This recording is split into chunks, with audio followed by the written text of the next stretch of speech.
ఒకసారి వ్యవస్థను ఒకసారి చూస్తే ఎంతటి దారుణంగా చంద్రబాబు నాయుడు గారు తెలుగుదేశం పార్టీ వ్యవహరించింది అని చూస్తే మాత్రం నిజంగా ఒక వ్యక్తి ఓడిపోతా ఉన్నాడు అని తెలిసి ఆ ఓటమిని ఏ రకంగా తనను తాను రక్షించుకునేందుకు ఏ స్థాయికి మనిషి దిగజారిపోతాడు అని చెప్పడానికి నిదర్శనలు చూస్తే చాలా బాధ అనిపిస్తుంది.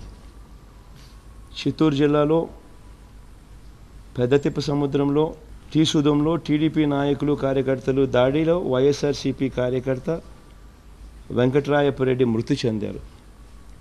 అనంతపురం జిల్లా తాడిపత్రిలో దివాకర్ రెడ్డి వర్గీయులు వేట కొడవలతో దాడి చేయడంతో వైఎస్ఆర్సీపీకి చెందిన పుల్లారెడ్డి అనే కార్యకర్త చనిపోవడం. విజయనగరం జిల్లాలో జియమ్మవలస మండలంలో చినుకుదుమలో వైఎస్ఆర్సీపీ ఎమ్మెల్యే పుష్ప శ్రీవాణెమ్మ పై టీడీపీ నాయకుడు రామకృష్ణ తన అనుచరులు ఏకంగా దాడి చేయడం.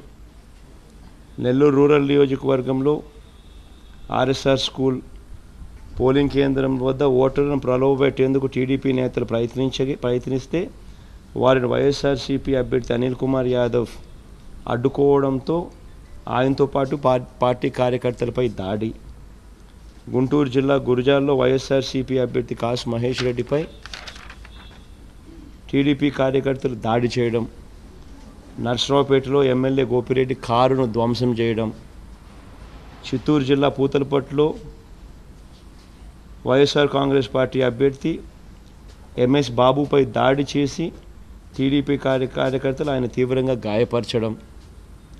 గుంటూరు జిల్లా చిలకలూరుపేట అయితే మంత్రి పత్తిపాటి పుల్లారావు గారు ఒక పోలింగ్ బూత్లో ఏకంగా సిబ్బందిని కూడా బెదిరించడం కూడా కనిపిస్తూ ఉంది. మంగళగిరిలో మంత్రి నారా లోకేష్ చంద్రబాబు నాయుడు గారి కొడుకు యథేచ్ఛగా ఎన్నికల నియమావళిని ఉల్లంఘించి 10 మంది అనుచరులతో సహా పోలింగ్ బూత్లోకి వెళ్ళడం కూడా చూస్తూ ఉన్నాం. గుంటూరులో వేమూరు మండలంలో మేరుగ నాగార్జున మన తరపున అభ్యర్థిపై దాడి. గుంటూరు వేమూరు మండలంలో బూతుమల్లిలో నాగార్జునపై టీడీపీ నేతల దాడిలో కారు అద్దాల ధ్వంసం. ఇన్ని ఘటనలు జరిగాయి. ఎన్నికలు జరగకుండా చూసేందుకు, ఎన్నికల్లో ఓటింగ్ శాతం తగ్గించేందుకు ఎటువంటి అన్యాయమైన కుట్రలు చంద్రబాబు నాయుడు గారు పన్నుతూ ఉన్నారు అనే దానికి నిజంగా ముఖ్యమంత్రిగా తాను చేసిన పనికి తాను సిగ్గుతో తలంచుకోవాలి, ఇటువంటి పనులు చేసిన దానికి. But in spite of that దేవుని దయ వల్ల 80% పైచిలుకు ప్రజలు పోలింగ్లో పాల్గొనడం, బ్రహ్మాండంగా ఓట్లేయడం, ప్రజాస్వామ్యాన్ని కాపాడేందుకు ప్రజలు పెద్ద సంఖ్యలో ముందుకు రావడం, ఇవన్నీ హర్షించదగ్గ విషయాలు. ప్రజలందరికీ కూడా ఇది ప్రజల విజయంగా నేను చెప్తాను. ప్రజలందరికీ కూడా మనస్ఫూర్తిగా మరొకసారి కృతజ్ఞతలు తెలుపుకుంటాను. గురజాల కాన్స్టిట్యున్సీలో ఇప్పుడే జంగమహేశ్వరంపుర గ్రామంలో 600 మంది టీడీపీ కార్యకర్తలు దాడి. ఎలక్షన్ వాళ్ళకి సరిగ్గా జరగలేదని ఏకంగా దాడిలో.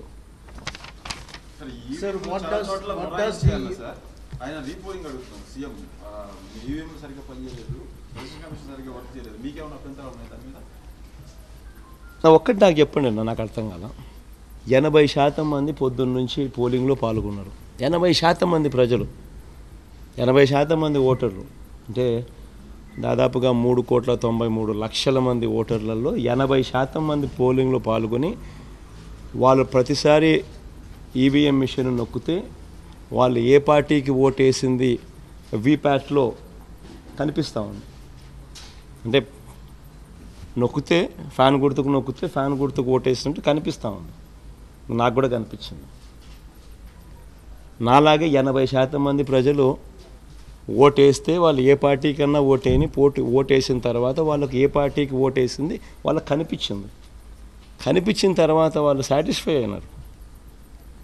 సాటిస్ఫై అయిన తర్వాత 80% ఓటింగ్ నమోదైంది. హై పర్సంటేజ్ ఆఫ్ ఓటింగ్ ఇప్పటికే 80%. బై ద టైం కంప్లీట్ అయ్యేసరికి probably it might go up to even 85%.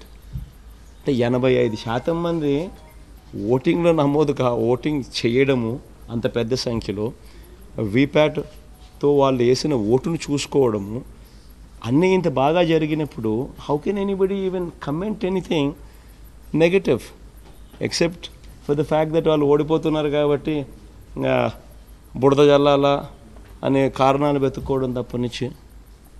Jagan, I'm Sushil Rao from the Times of India. I'd like to ask you, how do you interpret the large turnout and percentage of votes? Large turnout is definitely a positive sign for us. In fact, Chandrababu Naidu's whole intent was to ensure that the polling turnout is reduced. His whole intent was that. In fact, every statement whatsoever he has given was leading towards that. But fortunately, people have understood his play and they have not fallen into his trap, and people have protected democracy themselves.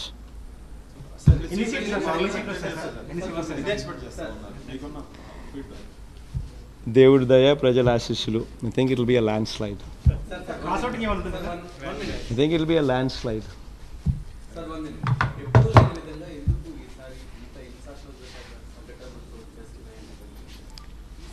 సమస్య ఏంటంటే ఇప్పుడు చంద్రబాబు నాయుడు అనే ఒక రాక్షసుడు ముఖ్యమంత్రిగా ఉన్నాడు కాబట్టి సమస్యలు వస్తూ ఉన్నాయి. There is no other answer for that. If a man is ఓడిపోతున్నాడు అని తెలిసి how can you stoop down to a level like that?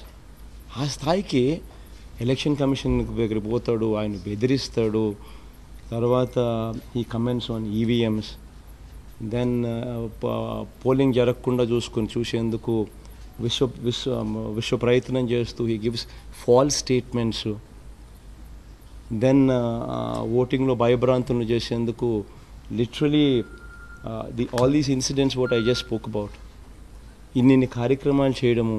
Is it right for somebody to do something like that? మహిళా ఓటర్లు పెద్ద సంఖ్యలో ఓటేశారు కదా, ఏమన్నా impact ఉంటుందా సార్ మీ పార్టీ? తప్పకుండా ఉండదు. చంద్రబాబు నాయుడు గారి మోసానికి, చంద్రబాబు నాయుడు గారి నేను ఒకటి ఎగ్జాక్ట్గా అదే that's what I wanted to tell. పసుపుకు నేను జస్ట్ ఇంతకుముందు ఒకసారి కూడా చెప్పిన మేనిఫెస్టో రిలీజ్ చేసేటప్పుడు, బట్ మీరు రిపీట్ చేయమంటే ఐ జస్ట్ రిపీట్ దట్. 5 లక్షల రూపాయల గ్రూపులు తీసుకున్న వాళ్ళు 5 లక్షల గ్రూపులు ఉంటారు, 7 లక్షల గ్రూపులు ఉంటాయి, 10 లక్షల గ్రూపులు ఉంటాయి. 5 లక్షల గ్రూపులు తీసుకున్న మహిళలు, అక్క చెల్లెమ్మలు సంవత్సరానికి రూపాయి వడ్డీ వేసుకున్నా కూడా వాళ్ళు దే ఎండ్ అప్ పేయింగ్ 60,000 రూపాయలు వడ్డీ. మే 2016 నుంచి చంద్రబాబు నాయుడు గారు జీరో వడ్డీ పథకాన్ని రద్దు చేసినాడు. గత ప్రభుత్వాలు పొదుపు సంఘాల అక్క చెల్లెమ్మలకు కానీ రైతులకు కానీ 0 వడ్డీకే రుణాలు ఇచ్చే పరిస్థితి. ఈయన వచ్చిన తర్వాత దాన్ని రద్దు చేశాడు. ఈ అక్క చెల్లెమ్మలకు సంబంధించి మే 2016 నుంచి పథకాన్ని పూర్తిగా రద్దు చేశారు, 0 వడ్డీ పథకం. సో 5 లక్షల గ్రూప్ తీసుకున్న వాళ్ళు రూపాయి వడ్డీ కింద అంటే సంవత్సరానికి 60,000. సో మే 2016 నుంచి 2019 మే దాకా అంటే 3 సంవత్సరాలు, 60,000 ఇంటూ 3 సంవత్సరాలు అంటే 1,80,000. 5 లక్షల గ్రూప్ తీసుకునేది 1,80,000 రూపాయలు వడ్డీ కడతా ఉన్నారు. 7 లక్షల గ్రూప్ తీసుకున్న వాళ్ళు రూపాయి వడ్డీ లెక్కేస్తే సంవత్సరానికి 84,000 ఇంటూ 3 ఏళ్ళు అంటే 2,52,000 వడ్డీ కట్టారు. 10 లక్షలు తీసుకున్న గ్రూపు రూపాయి వడ్డీ అంటే సంవత్సరానికి 1,20,000 అంటే 3 ఏళ్ళకి కలిపి 3,60,000 రూపాయలు వడ్డీ కట్టారు.